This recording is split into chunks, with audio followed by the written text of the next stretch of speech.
Hello, in this video I'm going to show you how I modded the GameSir G8 Galileo to support a 12-inch tablet and more. If you look, this is how long the GameSir G8 gets, which is plenty enough for a big smartphone, but not big enough for something like this. This is the Aldo Cube iPlay 50 Mini Pro. This is an 8-inch tablet with the Helio G99 processor. It's really good for PS2 and GameCube gaming, and for game streaming as well. But unfortunately, it doesn't actually fit in the G8. Now, I really wanted this tablet to fit in this controller, but it just doesn't get quite wide enough. It's close, but just not quite there. And so, rather than give up on that idea, I wanted to mod this controller and make it work, and I've done just that. So in this video, I'm going to show you, kind of hot off the press, how I modded the Galileo to support this bigger tablet. The first thing to do is to remove the faceplate from the right-hand side. Thankfully, we don't need to mess with the left-hand side at all. Then we're going to remove these 2 screws from the faceplate.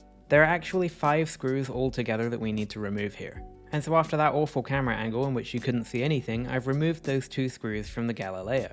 Now unfortunately at this point, we're going to have to do some kind of irreparable damage to the Galileo itself. Now, you don't have to completely break anything at this point, but you do need to remove this rubber coating. And it's stuck on with adhesive, so you basically need to tear off the adhesive. There might be some way to do this without ruining it, but I just kind of ruined mine. If I recall correctly, GameSir actually sold these for the GameSir X2, so it's possible that maybe you could just get a replacement, or just clean it up with some alcohol and use some double-sided tape to stick it back down. That should work just fine. So I'm just going to peel this back here, and there are 3 screws to remove. This one in the top in the middle, this one on the top on the left, and this one on the bottom on the left. And so we just need to unscrew each of those. By the way, I actually recorded this narration originally while I was doing it, for like the entire video. And then as soon as I got it onto my PC, I realized that the audio was muted in the video. So no audio, unfortunately, which is why I'm kind of re-recording it off the cuff. So I hope you'll forgive me for the different style of video, or perhaps if you like this style of video, let me know and I'll do more like it. So I'm just going to go ahead and remove the last screw, but you might notice this bent plastic. This happened because I was rubbing a spudger around the edges of this device without knowing there were screws underneath the rubber. And so I just kind of bent it upwards. So just don't do that. You just need to make sure you remember to take these 3 screws out. And then actually the controller comes apart extremely easily. So all you really need at this point is just a guitar pick or just some kind of soft plastic tool. Don't use a metal tool for goodness sake. But you just need to go in, I recommend up by the shoulder here, and just kind of push it down the sides and try and open these clips. They really aren't on that tightly. You can also go in next to the shoulder in this little divot you might see on screen now. You can push your spudger in there to separate it even more at the top half. And yeah, this really doesn't take a lot. Don't use any force at all. It really isn't that hard to get apart. Eventually the whole thing is just going to click apart with no issues. And when you pull it apart, it's just going to kind of noodle up. And the thing is that there's actually a ribbon cable under here. And what you want to make sure that you don't do is snap that ribbon cable. So rather than pulling the entire thing apart right away, just very slowly lift that away. Now as you can see, mine's actually already out because I had already done this mod and I forgot to put it back in, or at least part of the disassembly. But it goes into this slot here, and it will be connected the first time you take this out. This is the connector for the USB charging port and headphone jack. So make sure that you open this slowly, flip up this little clip and pull the ribbon cable out before you take the back cover off. Anyway, here's what the G8 Galileo looks like under the hood.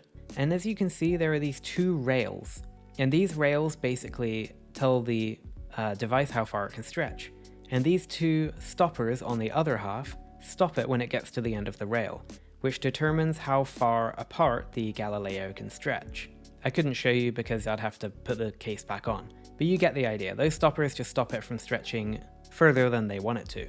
So you could cut off this part of the plastic here. That's one option that you might have, but it probably wouldn't work very well and you'd have to lose a lot of material. So the better option is to just remove these 2 stoppers. And there's a real benefit to doing it this way as well, which we'll look at in a little bit. By the way, the G8 Galileo uses a similar design to the X2, in that these springs actually conduct the electricity between the 2 halves. So these springs are actually part of the electrical circuit. And the cool thing about this is that these springs have plenty of tension available for you to stretch it further than it does. So even if you stretch it all the way out to support a really big device, you're not going to be ruining these springs. There's plenty of space available. I'm guessing you could probably stretch this to double or triple the length that you see here and it would be just fine. So now all we need to do is basically cut these two stoppers off. And this should be really easy. Now I did try a few different methods here, like kind of carving the corners off until they went down a little smaller, but that kind of took too long. And then I tried to just kind of saw underneath them. And none of these methods were really effective, to be honest. So what I actually ended up doing was cutting vertically down into each of the inside parts to get rid of the kind of horizontal plastic that connects these squares or rectangles.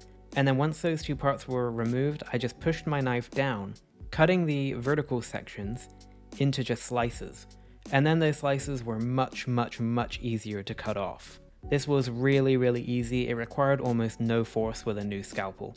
So yeah, just if you want to do this yourself, bear in mind that you don't want to cut too hard that you cut down into the plastic of the case, because you really don't want to cause any damage, especially to the outside part, but also that you really shouldn't need a lot of force anyway. So all you need to do is to just cut these kind of into slices, or remove the top and the bottom part, cut them into slices, and then just cut through them to get them off. Cutting into the corner is just too difficult, so it's best to remove the inner parts first. And as you can see, that was really easy. It really took maybe 5 minutes overall, and that's including trying to figure out how to do it. I think honestly this would take 30 seconds. Obviously be careful as you do this, you don't want to cut yourself. And also bear in mind that if you do want to do this, I'm not responsible for any damage or injuries you may incur. Now this doesn't need to be exact, they don't need to be perfectly flat or anything, they just need to be just gone, you know, so don't stress about it. Just I cut off a few small hard edges, or rather sharp edges, but other than that, it was all just pretty rough in the end. And that's really all it took to mod the G8 Galileo into a controller that would fit an 8-inch tablet. So now pretty much I'm just going to put this back on. Of course I need to reattach the ribbon cable first. This was a little hard to do on camera just because of the angle, so I did it off camera. And so here you can see that ribbon cable is now attached, and I'm just literally going to pop this case back into place. The one thing you want to do is make sure that the ribbon cable is outward like you see here, and that it goes down into the grip. You don't want it folding the other way or it could get damaged. I also thought at this point that I could squish down that bent part of the plastic, so I just grabbed my tweezers and just bent that back into place. Not perfect, but at least it stops it from sticking up and being noticeable through the rubber. You can't even tell it's there anymore. Yeah, sorry, my voice is getting a little bit scraggly. I forgot to get water before I started recording, but this was supposed to be off the cuff anyway, so I'm going to keep off the cuff. So here we go, it's all back together. Haven't put the screws back in yet, but you get the idea. In fact, even without the screws, it still works fine, and here you can see it just stretches out perfectly. You do need to be a little bit more careful putting it back into place if you overstretch it, but what I wanted to show here was my Poco X5 Pro. This is a smartphone I just got, I've been testing out, and this fits in the Galileo normally without the mod. So I wanted to show you that you still have no compromise by using a regular smartphone, using the Galileo how it was supposed to be used. So I just pull it out, plop the phone in, and there we go, that's what it looks like. And as you can see on the back here, it really doesn't stretch out that much at all, and we have plenty of more room to play with now that we have our mod. But yeah, even for normal use, this mod doesn't affect this at all. It's only when you pull it out further that you lose a little bit of that structural integrity. But yeah, it still works perfectly, so I was really happy with this, honestly. So I'm going to go ahead and take the X5 Pro out and grab my All-Do Cube iPlay Mini Pro. Now the cool thing about this tablet is that, look at the USB port. It's actually off-center. It's down toward the bottom of the tablet, which is just absolutely perfect for a controller like this. It makes it look more seamless, it's a bit less clunky in the hands. So I'm just going to go ahead and put this in and we'll see and hope that our mod was successful. And as you can see, there was absolutely no issues at all with this mod at all. It worked completely perfect. Now it did actually ping out once, and that's because you're just kind of relying on the springs to hold it in place. But this isn't an issue that I had while I was playing at all. It's only really when I held it in an awkward way. Maybe I could fix this with some kind of 3D printed mod, but for the most part it works great, and it looks great. And if you look, you can kind of see what I mean about this tablet in particular with its off-center USB port. It makes it look a bit less kind of silly and clunky, even though it's a huge 8-inch tablet connected to a controller. And that's what it looks like on the back. See, we haven't even exposed the springs for this tablet. which I think is fantastic actually. I think that this is just such a good mod. The results were so much better than I thought they were going to be. As you can see there, I'm just demonstrating how it can kind of ping out, but I have to make it do that. And now that I know what causes it, I'm never going to twist it or do anything like that again. So here we go with Mario Kart Double Dash. This is running on the Dolphin emulator at 720p. And as you can see, the controls are working absolutely perfectly. I had already mapped them beforehand at this point. And yeah, I'm so happy with this mod. I think it came out absolutely perfect. It feels great. The Galileo, I'll do a full review on it soon, but it is an absolutely phenomenal controller. It is so good. GameSir either release like really bad devices or really good ones, and this is definitely the latter. This controller is fantastic. And paired with this 8-inch tablet, you've basically just made an even better PlayStation Portal. You're going to be able to emulate with this tablet in particular, anywhere up to and including most GameCube games at 720p, some of them even at 1080. You can emulate a healthy dose of PlayStation 2 games, and anything below that. And then in addition to that, you're also going to have access to PS Play for PlayStation remote streaming, with many more settings than the Portal gives you, and Moonlight streaming for the PC, Xbox Game Pass or Game Stream or whatever it's called. You get access to all of this on an 8-inch tablet with great controls.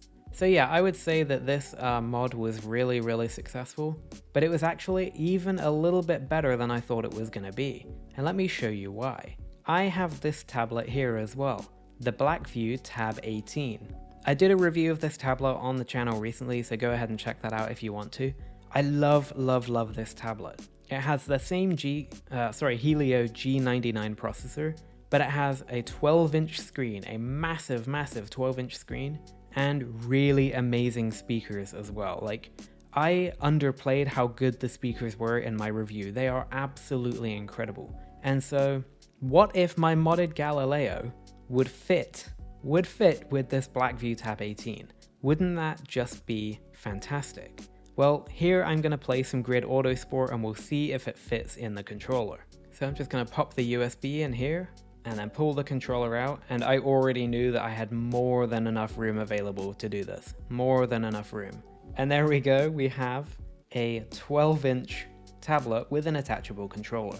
I noticed at this point that the screen was absolutely filthy, so I just went to grab some cleaner to clean it off a little bit. Didn't really do much to fix it. And here we go. I'm playing Grid Autosport on my Helio G99 Blackview Tab 18, which has a 12-inch display and excellent quad stereo speakers, with an attachable controller with the G8 Galileo.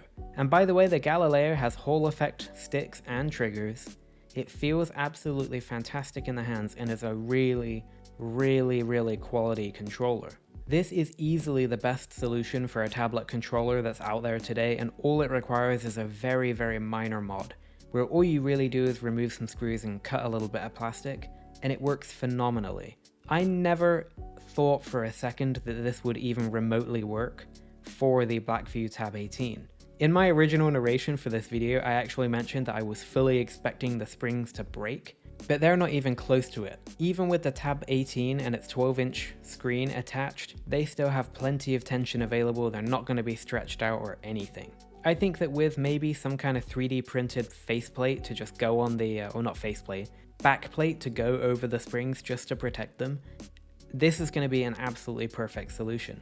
But even as it is now, this is usable, it's playable, and it is a 12-inch tablet with an attachable controller that in my opinion is better than something like the PlayStation Portal could ever offer.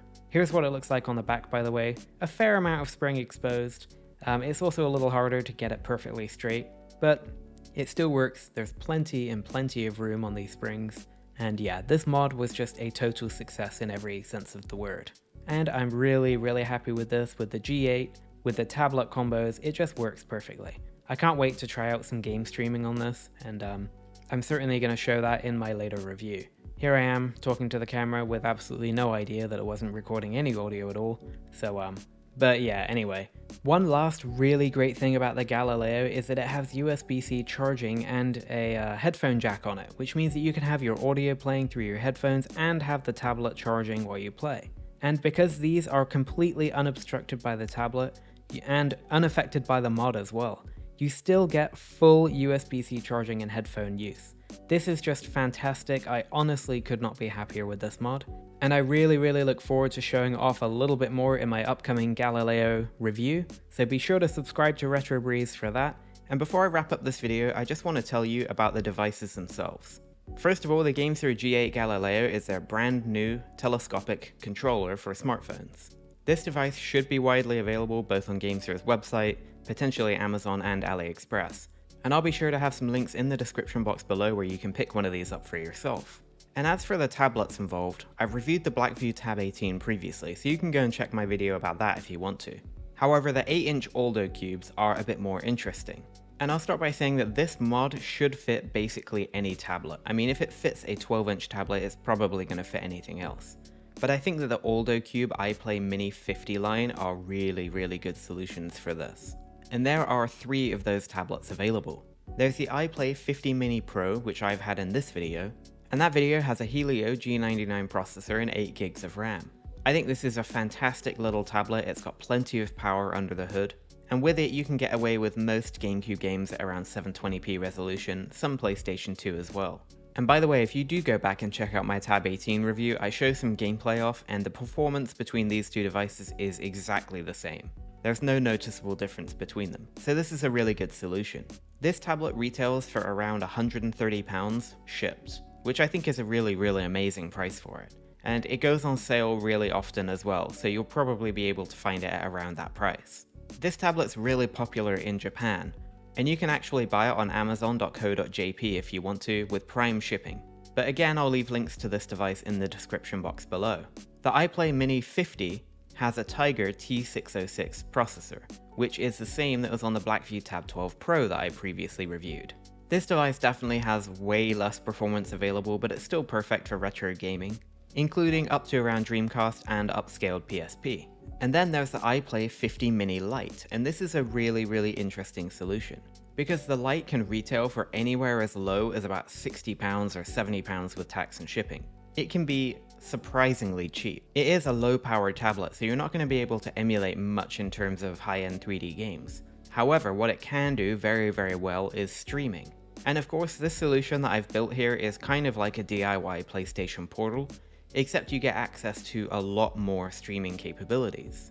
For PlayStation, you can use PS Play. For PC streaming, you can use Moonlight. For Xbox, you have Xbox Game Pass or whatever it's called. And the price of something like the Mini Lite and the G8 Galileo is way less than the PlayStation Portal. Now, I'm not saying that the Portal is completely useless, but I do think this is a much better, much more flexible solution. You get a detachable controller, which is more portable. You can use it on more than just the PlayStation, and you just have full access to Android, which is really nice. Now, my recommendation is to grab the Aldo Cube iPlay 50 Mini Pro. I think it's a fantastic tablet, and I'll try and do a review of this soon. And it's the one that I chose as well. However, another option might be to find a tablet that has Wi-Fi 6 or Wi-Fi 7 capabilities. Because the Aldo Cube lines, like the PlayStation Portal, do not have Wi-Fi 6 or 7. And personally, I have found the biggest difference in streaming local content to be with Wi-Fi 6. It's kind of a subtle difference, but you just get way better latency and way better performance out of that setup. So that is an option, but in my opinion, for the price, the Aldo Cube line and the Galileo are a fantastic solution for having an 8-inch streaming platform. And if you go with the Pro itself, you get some great emulation performance too. I'll leave links in the description box below for the best places to buy each of these devices. I will say that on AliExpress you need to be very careful when buying tablets, because there are a lot of scam tablets out there. Anything under this weird Xiaomi line, anything with a Snapdragon 888 for $100, they're all fake, so be very careful. But if you follow the links I put in the description, you'll find the best places to buy each device. They will be affiliate links, and I will get a small kickback if you do purchase any of their products using my specific link. So if you do want to set this up for yourself, I would appreciate it if you do that. It really does go a long way in helping the channel grow. And I think that's about this one done. Let me know what you think of this mod in the comment box below. If you like this video, please do go ahead and subscribe to Retro Breeze and share it with all your friends on social media. Also, if you enjoyed this style of a less scripted video, please let me know, because it was a lot of fun to make and quite efficient too. And that's this one done. Thank you very much for watching Retro Breeze, and I look forward to seeing you again next time.